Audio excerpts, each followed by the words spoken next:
Dans cette vidéo, nous allons corriger un exercice sur les ensembles de nombres. Donc voici l'exercice, recopier et compléter avec le symbole appartient ou n'appartient pas. Donc on a 6 exemples. Donc est-ce que moins 3, première chose, appartient ou n'appartient pas à l'ensemble grand N? Donc l'ensemble grand N, c'est l'ensemble des entiers naturels, c'est-à-dire tous les entiers positifs ou nuls. Donc 0, 1, 2, 3, 4, 5, 6, etc. etc. Donc du coup, comme moins 3 est négatif, il ne peut pas être dans les entiers naturels, donc moins 3 n'appartient pas aux entiers naturels.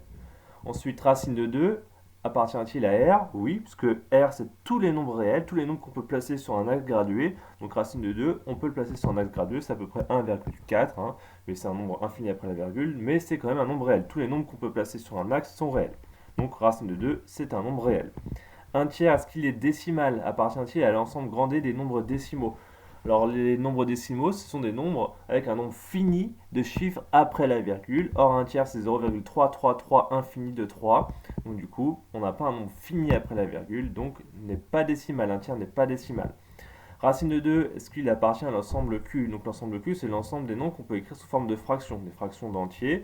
Racine de 2, on ne peut pas l'écrire comme un quotient, comme une fraction d'un entier sur un entier. Donc du coup, racine de 2 n'est pas un rationnel, n'est pas dans l'ensemble Q des rationnels.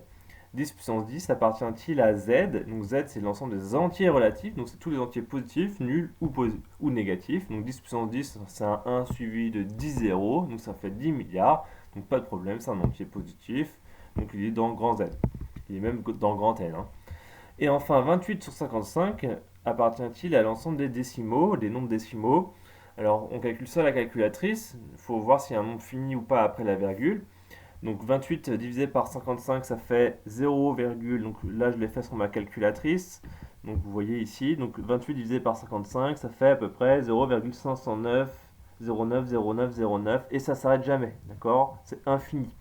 Donc du coup, il y a un nombre infini de chiffres après la virgule, donc c'est pas un nombre décimal, donc du coup 28 50 sur 55 n'est pas décimal, n'appartient pas à l'ensemble D.